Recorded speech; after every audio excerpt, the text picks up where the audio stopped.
الحمد لله نحمده ونستعينه ونستغفره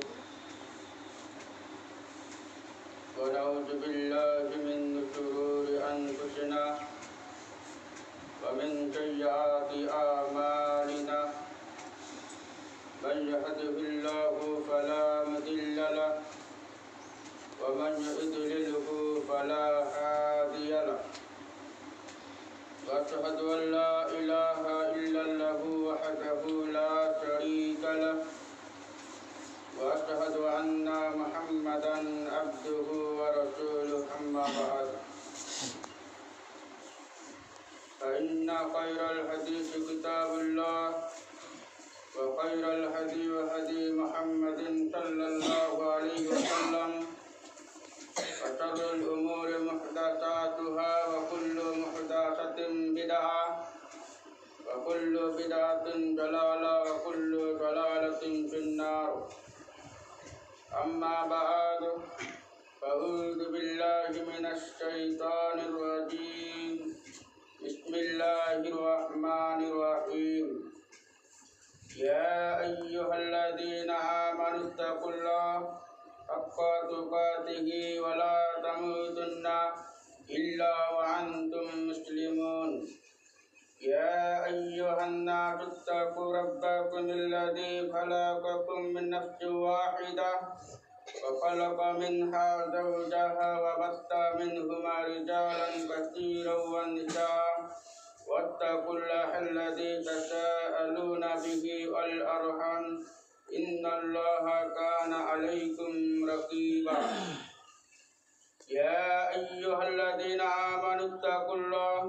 وقولوا قولا سديدا يصلح لكم أعمالكم ويغفر لكم ذنوبكم ومن يطع الله ورسوله فقد فاز فوزا عظيما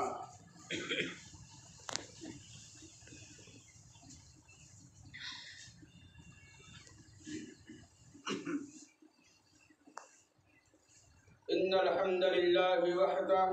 الصلاة والسلام على من لا نبي بعد أما بعد فأعوذ بالله من الشيطان الرجيم بسم الله الرحمن الرحيم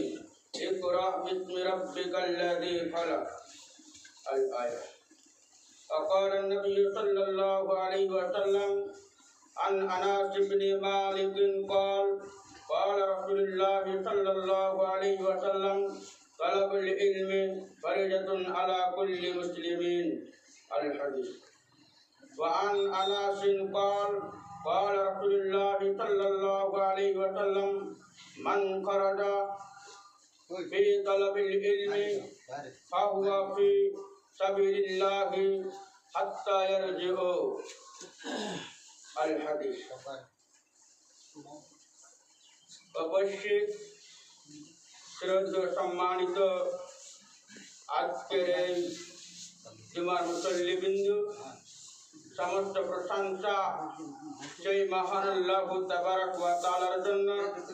যে মহান আল্লাহ তাবারক ওয়া তাআলা আমাদেরকে আজকে এই জুমার দিনে সকলকে একত্রিত করে জমা করে জুমার খুতবা শোনার পরেই আমাদেরকে সালাত আদায় করার তৌফিক দান করেছেন সকলে বলুন আলহামদুলিল্লাহ। তারপরে আমার নবী আপনার নবী সারা বিশ্বের নবী নবী মুহাম্মদ রাসূলুল্লাহ সাল্লাল্লাহু আলাইহি ওয়াসাল্লাম যিনার উপর লাখো দরুদ ও সালাম রহমত শান্তি অবতীর্ণ হোক আমিন। আল্লাহুম্মা সাল্লি আলাইহি আল্লাহুম্মা বারিক আলাইহি। সম্মানিত উপস্থিতি, আমি আপনাদের সামনে পবিত্র কোরআনুল কারীম থেকে একটি মাত্র আয়াত তেলাওয়াত করেছি। নবী মুহাম্মদ সাল্লাল্লাহু আলাইহি ওয়াসাল্লামের দুইখানা হাদিস পরিবেশন করেছি। কোরআন এবং হাদিসটিকে সামনে রেখে আমি আমার সংক্ষিপ্ত সময়ের আজকের জুমার খুতবার বয়ান শেষ করবেন ইনশাআল্লাহ। আমার তৌফিক ইল্লা বিল্লাহ। তবে আজকের আমার আলোচনার বিষয় হচ্ছে